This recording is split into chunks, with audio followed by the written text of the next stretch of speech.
Hey now, we are getting over, and I am the Silver King, Adam Silverstein, here to lead you through these hard times. With your AEW NJPW Forbidden Door instant reaction. That's right, Getting Over is back once again, and it is Sunday night, just moments after AEW NJPW Forbidden Door went off the air. We are here to break down everything that happened on this second annual edition of this co-promoted pay-per-view. We're talking Bryan Danielson and Kazuchika Okada. We're talking Kenny Omega and Will Ospreay, and we are talking everything else that happened at Forbidden Door on Sunday night.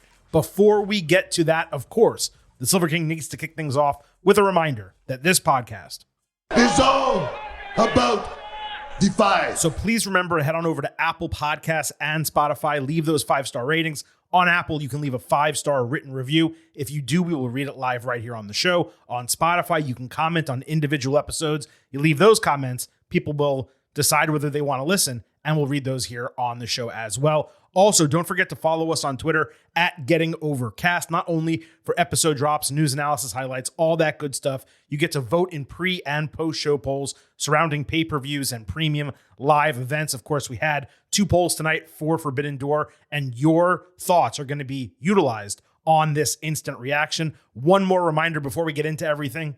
I happen to love the number 5. And what does that mean? It means for only $5 a month, you can become an official Getting Overhead. Check out buymeacoffee.com/gettingover. You will support us with those $5 a month. You also get bonus audio and news posts. Our latest big news post was on Friday. You don't want to miss that. You don't want to miss the bonus audio after the major television shows throughout the entire week. Again, buymeacoffee.com/gettingover. We have an absolute ton to discuss about AEW NJPW Forbidden Door. Unfortunately, vintage Chris Vanini is not here along for the ride. We will try to get his thoughts on our next AEW show coming up this Thursday. And actually, before I talk about that show, let me go ahead and give you our schedule for this entire week that is upcoming. On Tuesday, we will have your WWE Money in the Bank Ultimate Preview. On Wednesday, we will be back with an NXT episode.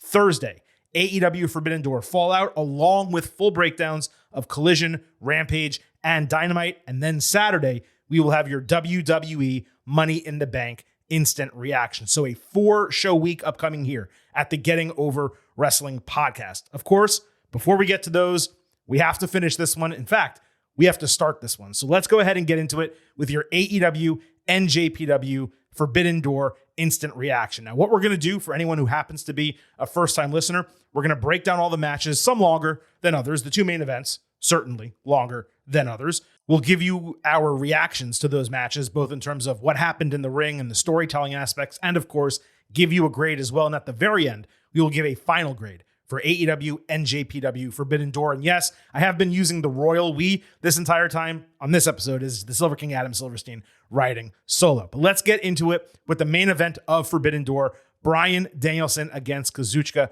Okada. So Danielson got to use the final countdown for his dream match.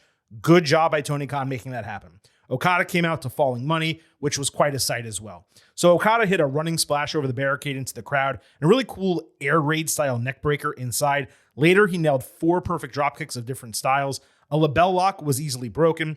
Okada missed a second Rainmaker attempt outside as a counter to a Tope Suicida, but he hit Tombstone Piledriver on the ramp. He added an elbow drop inside, and Bryan did the kayfabe convulsions as he did when he first came into AEW.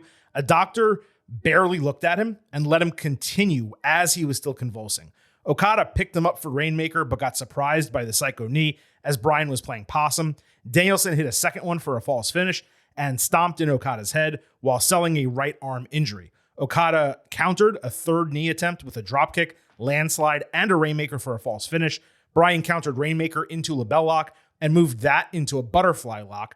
Trapped and unable to move as Danielson kind of kept leveraging that arm, Okada started kind of feeling pain. So Danielson took his foot and began pressing it into Okada's wrist, bending the arm back even further as Okada tapped out in 28 minutes with Danielson winning via submission. And a hush literally fell over the crowd. And I got to tell you, watching at home, I felt exactly the same way. Shocking result and finish here. Less shocking because of the Kenny Omega Will Ospreay result. We'll get to that. Okada, by far, at least to me, made the most sense as the winner. And that makes me believe they're going to be running this back, whether it's at All In, maybe Wrestle Kingdom in January, or maybe 1 year from now at Forbidden Door. It seemed to me like they purposely left a lot on the table here to go back to in the future. And for that reason, it fell below expectations, because my thought coming in was this was going to be a one-shot deal and they would just go all out. No pun intended. It was a worthy main event, but not the best match on the card. And you could make an argument it wasn't the second best match on the card. It was great, but it was not an all-timer. It wasn't even a top 10 match of 2023 midway through the year. Now, longtime listeners know this. Few things take me out of a match more than fake convulsions from a guy with a history of potentially career-ending head injuries. That plus Bryan selling the arm, yet it never actually factoring into a false finish or anything significant in the match. Those were both disappointing. Now, the former was an unnecessary and distasteful gimmick. The latter was just strange from a match planning standpoint. Now, look, it's certainly possible that Danielson severely injured his arm and or shoulder, and they had to call the match short, and maybe he had to direct an audible or something to do a new finish in the ring. That is definitely within the realm of possibility. But until I know whether that's the case, I have to cover this based on what's in front of me. And Danielson did a lot after he started selling the arm injury, so I don't know why that would necessitate them going to a finish like this. And therefore, grading this one is tough. The wrestling was strong, but the match never entered fourth gear, and I gotta tell you, it barely felt like it touched third gear. If you're going to call something a dream match featuring the two, quote, best in the world, and you're gonna have Tony Schiavone scream about that, how great each of them are individually and together for 30 minutes, then the match needs to live up to that hype. Now, if memory serves, I don't believe Okada has tapped out in like 7 or 8 years. Yet they used that here without even telling us at any different points during the match that Bryan was trying to accomplish something that no one else has been able to do during this historic championship run that Okada's had. He's not champion right now, or at least he's not the IWGP World Heavyweight Champion. But during this 7 or 8 years, he's been, you could make an argument, even more so than Roman Reigns in WWE, the best wrestler in the entire world, the greatest champion in the entire world. And this guy has not tapped out. And then let's go back to the fake convulsions. That took me out of the match. And I'm sure it took some of you out as well. It's almost like one part of my brain is saying, it's Okada Danielson. How could this not at least be 4.5 stars? But then the other part looks at everything we just discussed, and I can't get there. I actually loved the submission finish with Danielson pretty much trying to remove Okada's arm out of the socket with his foot. But Okada didn't really sell the pain well leading up to it. And again, it just entirely fell flat. I'm going to shock you because this is a grade that I'll give to like random TV matches that just happened to slap. But I think this was like 4 stars and an A-. Now I'm going to rewatch this. I think there's a chance on a rewatch I'll probably be higher, maybe 4.25 and an A. But I don't see myself going any higher than that. There have been many, many better matches this year, including at least one, you could argue 2 on this card alone. And I just got to tell you, I was relatively shocked with everything that transpired in Danielson Okada. So let's move to the co-main event. Now, this was third to last on the card because they put a separator in between the co-main events, but you really could make an argument this should have been the mid-show main event because it needed more space based on how great this was compared to the Danielson Okada match. Ospreay came out to his old music, flanked by Don Callis and the 2 security guards. One oddity is this was an IWGP title under New Japan rules, yet it had an AEW referee. Yet the other New Japan title that was on the line had Red Shoes as the referee. So that was a big error as far as I was concerned. The crowd was hot at the bell. Callis tripped Omega early and got ejected from ringside, completely tossed. But the security guys remained. The first major spot was an Ospreay shooting star press with Omega hanging over the top rope inside. He followed with an Oz cutter on the ring apron, and then Ospreay rammed Omega's head into the announce table lid like 5 different times. Omega bladed here. Now, this was a callback to their first match from early January at Wrestle Kingdom, except the roles were reversed here. Ospreay nailed the V-trigger and taunted by wiping his taint and picking his nose with the Canadian flag that he stole from someone at ringside. It was very Shawn Michaels 1997. Omega then used the flag to beat Ospreay. He returned it to some kids at ringside, hit a V-trigger into the barricade, rammed Ospreay's head into the steel steps for a more gruesome blade job, I would say, and then hit a DDT standing atop the upturned steps, which was one of the best spots of the entire match. Ospreay countered a V-trigger running into a Spanish fly and put in a sharpshooter and crossface to Booze. Kenny got his ass beat here until he countered Ozcutter with the most casual knee he's probably ever thrown, but it was a really well-scouted and well-executed spot. Omega hit a Poison Rana and a pull-up pile driver for a 2.9 false finish. Ospreay came back with a really sick Sky Twister to ringside. Omega baited Hidden Blade, but ate a Liger Bomb and Flying Ozcutter for false finishes. Omega then hit, I think it was Deadeye, as Callis returned to ringside. The referee didn't notice at first, but then once he did, he just didn't give a shit. Callis seemed to protect Ospreay from a V-trigger, but he moved away when Omega actually connected on it. Then he grabbed Ospreay to prevent further offense, with the referee jumping outside to break it up as Callis struggled, but eventually snuck Ospreay a screwdriver. Ospreay stabbed Omega with it while he was up in the One-Winged Angel. He then hit Hidden Blade and Stormbreaker, but Omega got his literal toes on the bottom rope in an absolute fire false finish. Ospreay then hit V-trigger and One-Winged Angel for a 1 count that got a massive pop. I always love when Kenny gets hit with his own move and then does a 1 count kick out. It's very typical for him, but it hits every single time. There was a fantastic sequence ending with a ripcord elbow. Then Ospreay hit Tiger Driver 91, literally dropping Omega onto his own head and the back of his neck in an extremely scary spot for a false finish. He added Hidden Blade and Stormbreaker after that and won the IWGP US title in 39 minutes. Now look, this was just an extraordinary match. Extremely different from their first meeting in January. Extremely different from nearly every match I've ever seen. This was special. I gave the first meeting 5 stars plus because I don't go above that numerical digit anymore. This, I would say, was a flat 5 stars A+. The brutality was fantastic. The callbacks and storytelling aspects were awesome. The false finishes were extremely hot, especially the toe. The 1 count got a huge reaction as well. Omega getting dropped on his head, that was scary as hell in the final sequence, but he luckily seemed fine. He was able to keep going with the rest of the match. It just felt like a completely unnecessary risk there. My only real issue was the Callis stuff. What's the point of ejecting someone from ringside if they are able to just return unabated, not just return unabated, but significantly interfere? Not just significantly interfere, but remain at ringside after that for like 10 minutes in the entire finish without the referee even once looking at his way and telling him to leave. That is extremely poor booking. Knock the referee out if you want to get involved like that. At a minimum, what they should have done is had AEW security tried to get him away from ringside because he was ejected.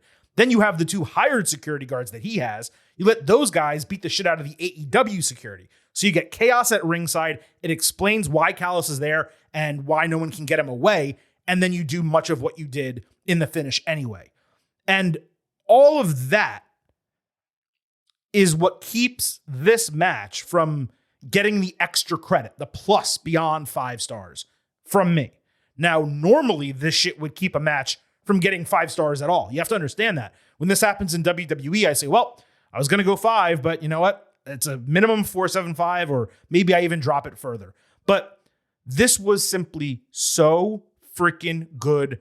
Other than that it just overcame the stupidity. But again, it prevented it from getting extra credit. I'm also surprised they did the title change here in Canada and not in London, as we discussed on the Ultimate Preview. I would presume the match is either not happening again this year, or Creative for Omega requires him to not remain involved with Ospreay at this time, or they're going to have Ospreay win the series 2-1 with a huge retention over there. But this being in Canada, it actually ended up getting extra heat on Ospreay as a heel, and that wound up being a positive as well. So Omega Ospreay won back in January at Wrestle Kingdom. It's probably the match of the year when all is said and done. I mean, there's still half a year left, and there's plenty of matches that can happen, but that one seems to be a tier or half a tier above the rest. Omega Ospreay 2 tonight, it's a no-doubter for top 10 and extremely likely to be in top 5 as well. It easily could have been the main event of this show or any show in 2023. These guys put a stamp on being two of the best in the world, and man, the lengths they went to in this match to entertain us, you just have to say kudos to both of them. What's just extremely odd about the entire thing is that this was on the same card as Danielson Okada, which was billed a match to determine the best in the world. And you look at those two, and look, Okada's amazing, and he's in the same class as Omega and Ospreay. But you look at those two and what they did, and these two and what they did, and you say, how can you talk about them in the same breath? Omega and Ospreay absolutely fucking murdered it in this match. Congratulations to both of them. This is on pace. I mean, the Omega Okada series, for me, in terms of in-ring wrestling, it's easily number one of all time, unmatched, probably will be untouched. And in order for Omega and Ospreay to storm past that, it is going to require such wrestling and such storytelling to make their trilogy or perhaps 4-match feud eclipse what Omega and Okada did over those 4 matches. Is it possible? It's absolutely possible. The stage has been set with the first 2 matches, but I just am very curious to see what they do coming out of this, because I did think this was going to be an Omega retention with Ospreay winning in London. For the mid-show main event, we had the Elite, Eddie Kingston, and Tomohiro Ishii against Blackpool Combat Club, Konosuke Takeshita, and Shota Umino. The heels entered to Jon Moxley's New Japan music. Kingston and Mox got everyone on their feet. There was a spot where Takeshita hit Ishii so hard with a forearm that he kayfabe got knocked out cold. It was great. Great fan reaction to it. Hangman Page had a nice hot tag, catching Takeshita off the ropes with a great forearm strike. And he also hit a running shooting star press with Takeshita elevated by the Young Bucks off the apron. There was a really dumb double German suplex spot where one Buck happily grabbed his brother to help Takeshita hit Germans on both of them. It was really stupid. Next was Super Kick Party with Kingston taking friendly fire by saving Mox for no good reason. Matt Jackson got his ass kicked, taking a ton of signatures. He may have gotten hurt in the match. There was a botch with Nick and Wheeler Yuta on the top rope. I should note here, I guess, that this was a full tornado match. Mox hit Kingston with an RKO, clearly not repaying the friendship. Ishii wrapped it by hitting his brainbuster finisher on Yuta for what I thought was a surprising babyface win in 22 minutes. After the bell, Kingston showed frustration with the Elite and walked off ahead of them. It's tough to crown an MVP of this match. I mean, I love Ishii, so I'm kind of biased. He was incredible. Takeshita was fantastic. Kingston had such a strong storytelling effort throughout this entire match, both before the bell rang and from bell to bell. He was in his bag the entire time. You guys know I prefer actual tagging, but that's extremely difficult to do in a 10-man match. It really should have just been tornado rules the entire time. And I actually did think we got the wrong winner. As I said on the Ultimate Preview, Elite really shouldn't have beaten Blackpool Combat Club until they're full strength with Omega and in a more notable match. Like if you're going to do blood and guts, that's the one you have Elite win. I'm not totally sure why they did it here. Now, I would just have put the heels over. You keep having the heels win until the baby faces kind of come through and get that moment. But I digress. Still, the match was an absolute banger. And it was the highlight of the show midway through it. Because you have to remember, this was the mid-show main event before either of the other 2 matches I just mentioned. We got storytelling with Eddie, Mox, and Claudio. We got high flying, work rate, and we also got big meaty man slapping meat. That's what I want. Been a while since I've been able to play that sound drop. I went 4.25 stars in an A. Oh, and by the way, Mox didn't bleed. This was probably because of Omega Ospreay and how much they did bleed, so they didn't want to do it back-to-back or in close proximity. But still, it's notable. Congrats to Mox for staying dry. The AEW Championship opened the show, MJF against Hiroshi Tanahashi. Now, before that, let's talk about what happened on Collision. Tanahashi fought Swerve Strickland. Swerve got knees up on High Fly Flow and hit his head kick, but Tanahashi avoided the Swerve stomp, hitting Sling Blade. Then he tripped on the top rope, necessitating Swerve to kind of call an audible before Tanahashi finally hit a very weak High Fly Flow for the win. After the bell, MJF appeared on screen saying he'd embarrass him. He also said he demanded Tony Khan make their match the opener. It was a good promo from MJF. I said Thursday I was immensely excited for this random match, but man, it disappointed. It absolutely seemed like Tanahashi was working injured against Swerve, and that's probably why that happened, and it's probably why this happened as well. So again, this did open Forbidden Door. MJF did the chicken shit heel stuff early, and this purposely started slow. There were multiple dual chants. MJF sold a knee and disrespected Ace, so he went after it with a dragon screw and Texas Cloverleaf.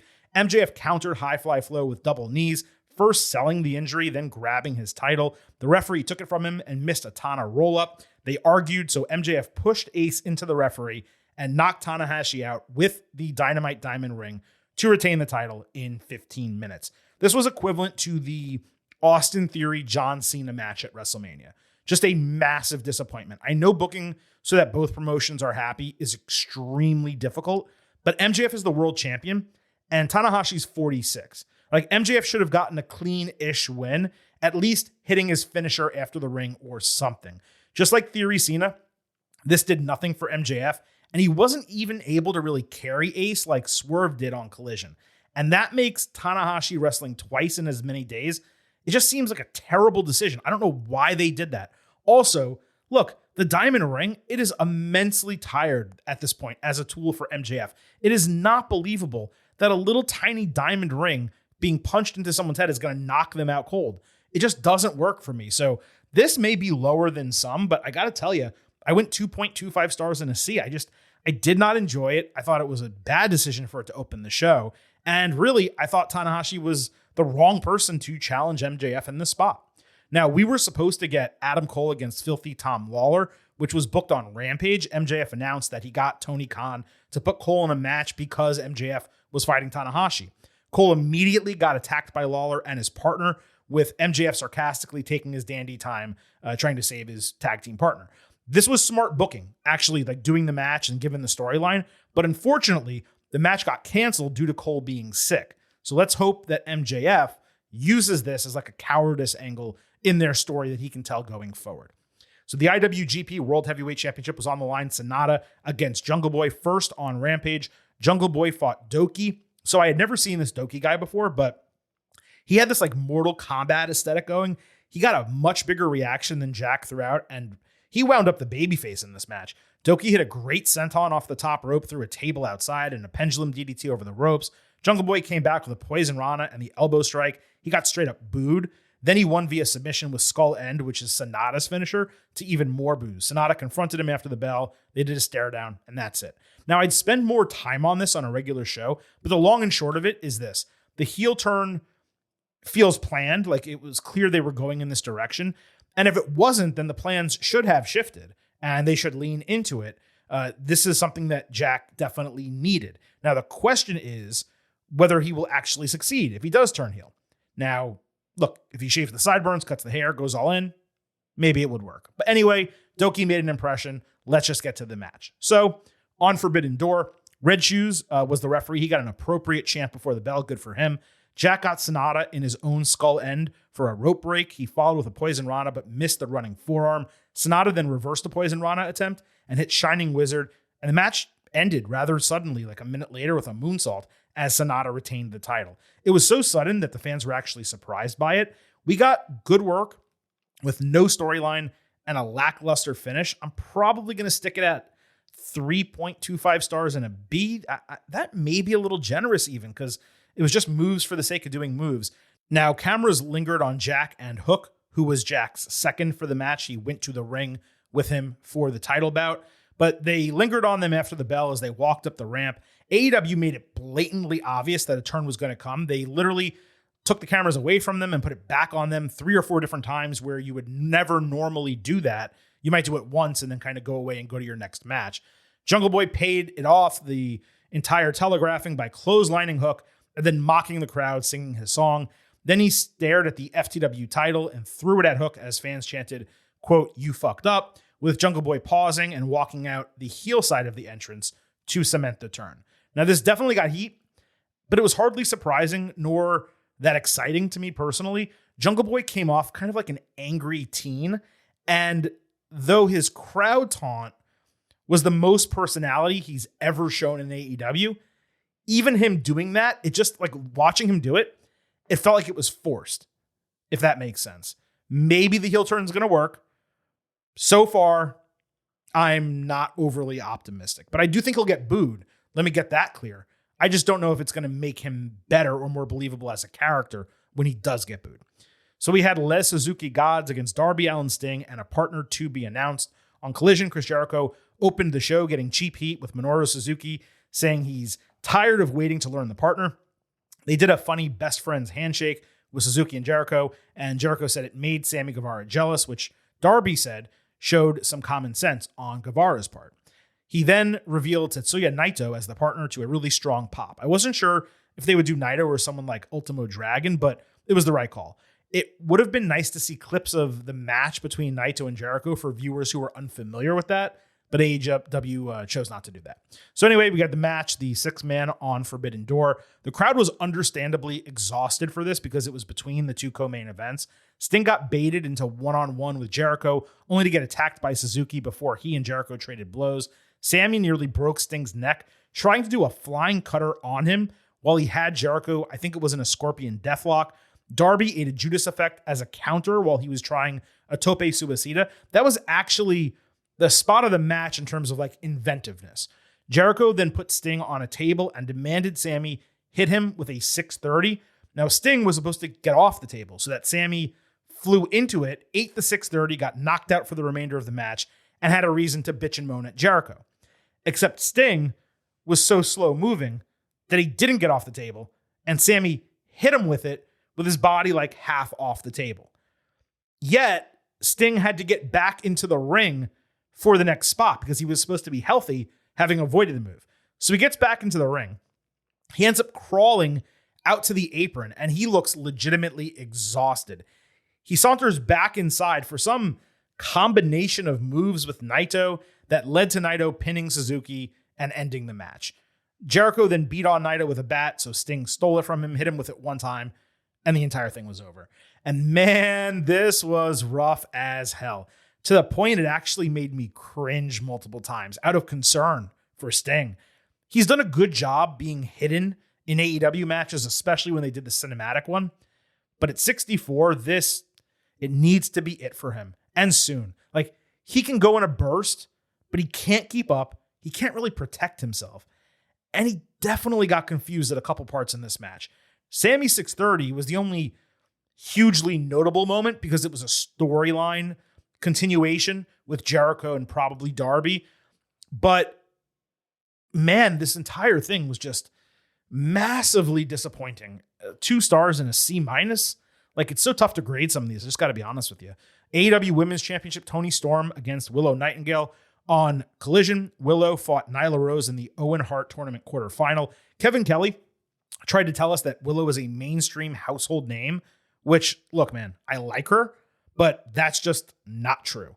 Willow pounced Nyla and hit a straight-up massive Dr. Bomb for the win. It was perfect execution on that move. Sky Blue then saved her from the Outcast threatening to attack.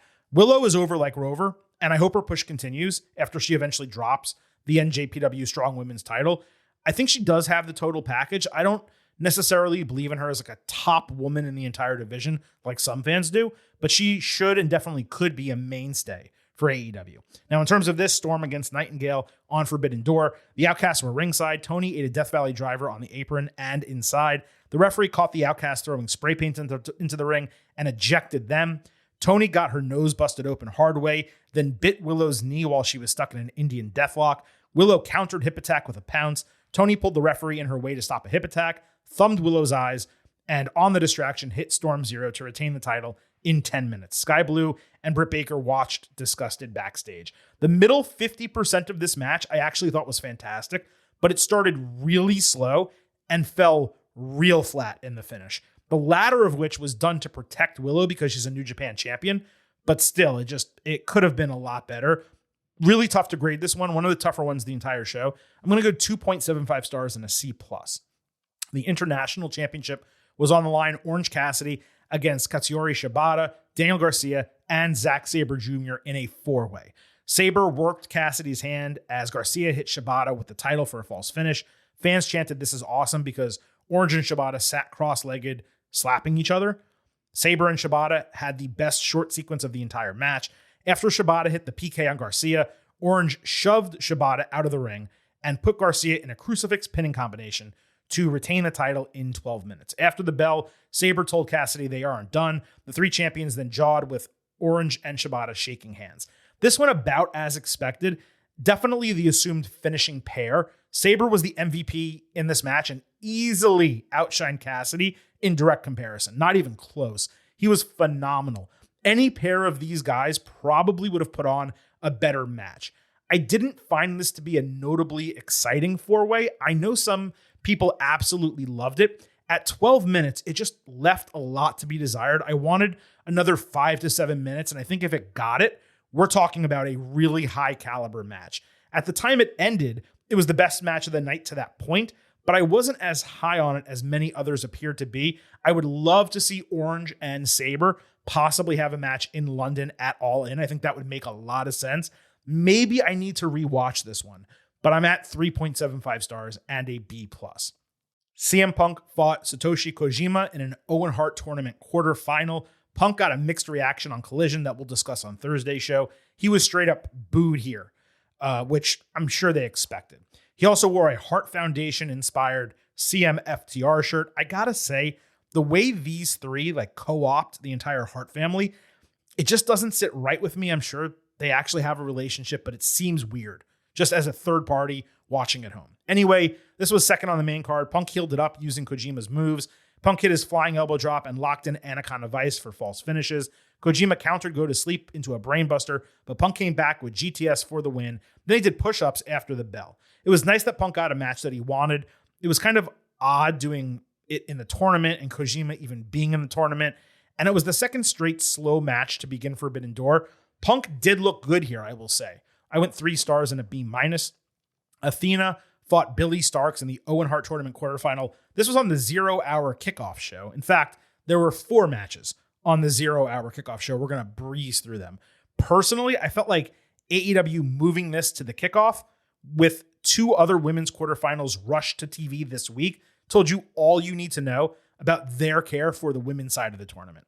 Athena got her O-face finisher countered with a super kick, but hit a top rope hurricanrana and devastating Liger bomb. Starks nearly killed herself with a missed senton on the ring apron, and Athena hit a twisting style facebuster for the win in 8 minutes. Athena did look really good. Such a dropped ball by WWE releasing her, and really kind of a drop ball by AEW as well, relegating her to Ring of Honor. Starks didn't play her part, 2.5 stars and a C. United Empire fought Los Ingobernables de Japón. Hamaru Takahashi nearly broke his neck getting dumped on his head by Jeff Cobb. Shingo Takagi appropriately murdered TJP with Made in Japan for the win. It's really tough to separate these kickoff matches from each other. This had more star power, and I was interested to see it more than some of the others, but it also left something to be desired given the talent that we had in the ring here. So I'm again at 2.5 stars and a C. Mogul Embassy fought Chaos and El Desperado. This opened the entire show and saw a lot of good action. Swerve and Brian Cage combined for a really cool move with Rocky Romero sitting up straight, waiting a good 30 seconds for Swerve to get himself positioned for a Swerve stomp, and the heels won. The right team came out on top. The action was perfect for an opener. Not really much to it. I went 2.75 stars and a C+. And lastly, Stu Grayson fought El Phantasmo. This was basically made because they're both Canadian. Apparently, Grayson left Dark Order. I had no idea. Phantasmo hit a top rope hurricanrana and splash for a false finish. Grayson came back with a 450 for another false finish. Phantasmo then hit a seated springboard tornado DDT and an underhook bomb for the win. I also went 2.5 stars and C for this. And that, folks, is your instant reaction to AEW NJPW Forbidden Door. I just broke down every single match with reactions and grades to it all. I do, of course, wish that vintage Chris Vanini was here to kind of counter some of my points and give his opinions, because there was so much that happened on Forbidden Door that I wasn't sure if I was experiencing it. I don't want to say incorrectly, but maybe I just wasn't digesting it the way I was meant to digest it from a creative standpoint. And sometimes when we have these post pay-per-view conversations, because you have to remember, we do these shows instantly. Literally, as soon as the show ends, we hop on and do the breakdown. It's different than our normal weekly WWE and AEW shows where we have a couple days or at least overnight to kind of think about it, add notes, tweak our thoughts, and kind of get things all together. Usually when we do the instant reaction and we talk it through, I'll miss something that he catches, he'll miss something that I'll catch, and we kind of fill in some blanks. But I did pay, significant attention clearly based on the notes I gave you for this entire show. And I was just surprised that Forbidden Door kind of transpired the way it did, and that so many things on the show from a booking and creative standpoint left as much to be desired as they did. Now, with that said, let's go ahead and get to our grades and see what we thought going into Forbidden Door, and of course, what we all thought about it coming out of it once it was over. So, recapping our pre-show grades. Chris was at an A. Your boy right here, the Silver King, was also at an A. It is very rare that we will give a pre-show expectation grade of a flat A, but that is where we both were going into Forbidden Door. Now, in terms of you, the Getting Overheads, our listeners, your votes on Twitter, this is how they broke down. 49.3% A, 36% B, 11% C, 4% D to F. That averages out to an 88.1 or a B+. That actually surprised me given the quality of the top of the card, some of the big names on it, and the fact that this edition of Forbidden Door going into the show, reminder, was seemingly much stronger than last year's edition of Forbidden Door. And the way that transpired last year was we were kind of underwhelmed coming in, and we thought it exceeded expectations by the time the entire thing was over. So with that said, let's go ahead and get to the post-show grades. And I will start with you, the Getting Overhead, since it's normally Chris who goes first and I go last. We'll start with your thoughts, and then the Silver King will come in and give his final grade. Now, technically, there are still 30 minutes left in our poll that we posted on Twitter at Getting Overcast at the time we got to this segment. I probably should have shortened it a little bit, but I'll tell you what the percentages are at this time. Chances are they are not going to change very much over the next 30 minutes. We have 44.7% saying A, 47.9% saying B, 7.4% saying C, and 0% at D or F. That averages out to about 87.1%, so at the bottom range of a B+. And I gotta tell you, I think that's probably right on. It's very difficult to grade this show. As we kind of just went over from a match-by-match standpoint, I kind of threw out the entire 0 hour, and I usually don't count that anyway when it comes to the full show grades. But there wasn't much on this card that I thought rocked my world or was extraordinary or was something where it made me glad that I ordered this pay-per-view and spent $50. Without a doubt, Kenny Omega and Will Ospreay did that. Zero question. I did think the Elite and Friends versus Blackpool Combat Club and Friends match was strong. The Fatal 4-Way for the International Championship was also strong, but again, it wasn't long enough. Both world title matches were complete throwaways. The women's match was something you would see on Dynamite. It wasn't anything special. And again, we did get Okada Danielson, but it just didn't come close to living up to expectations. So you all are at, 87, which is right on the verge, right on the line between B+ and B. And I actually think that's about right because I'm not sure what is otherwise a good show. I wouldn't even say it was necessarily a very good show, but a good show across the board that is punctuated by Omega and Ospreay. It has to take it up, in the grading order.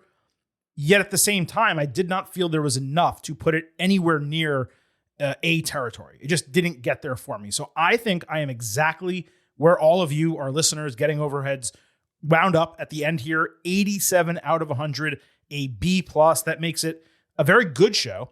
Not necessarily something that I'm going to ever watch back. I will 1000% watch Omega Ospreay again before I go to sleep tonight, probably a third time before we get to AEW Dynamite on Wednesday. And I'm certainly going to rewatch Okada and Danielson and probably the International Fatal 4-Way just so I can get a better handle on it to see why other people loved it so much and I didn't. It may be as simple as loving the theatrics with Orange Cassidy and all that type of stuff, where for me, it doesn't add to the match. It doesn't take away from it, but it certainly doesn't add to the entire thing. So I will rewatch some of this and see if I have any second thoughts. But at the end of the day, a worthwhile show, very good. I do not think it changed the wrestling industry or broke any barriers like Tony Khan said when he was promoting it coming in. And look, he's a promoter. The entire goal is to get people watching and make them feel like they need to order this pay-per-view or they're going to miss out on something historic. And he's been doing that for 3+ years, and good for him. No problem with that. They did deliver with Omega Ospreay. Once again, let me repeat that.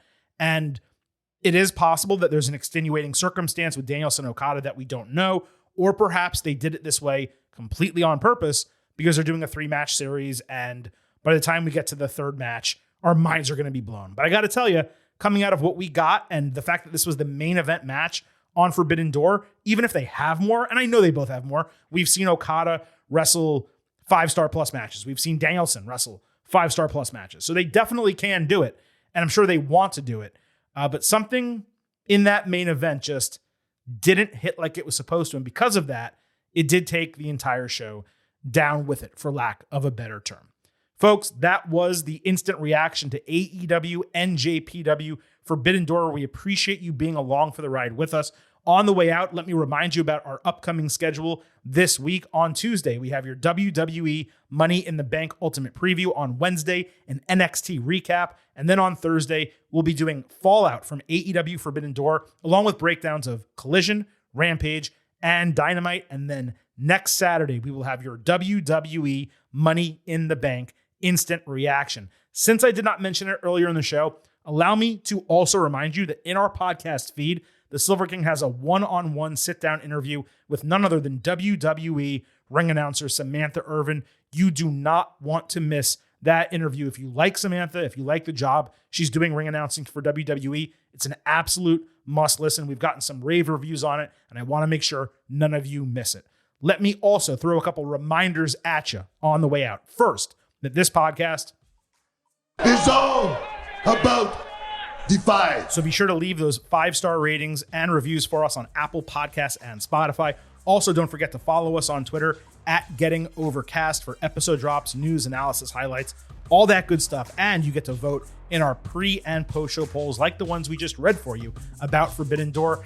Lastly, I happen to love the number 5. And I hope you do too. For only $5 a month, you can become an official Getting Overhead. Support the show. You get bonus audio, news posts, and a lot more, all at buymeacoffee.com/gettingover. Once again, buymeacoffee.com/gettingover. Thank you all so much for listening to this instant reaction edition of the Getting Over Wrestling podcast. We will be back with 4 episodes next week. At this point, it is time for the Silver King to sign off and leave you with just 3 final words. Bye for now.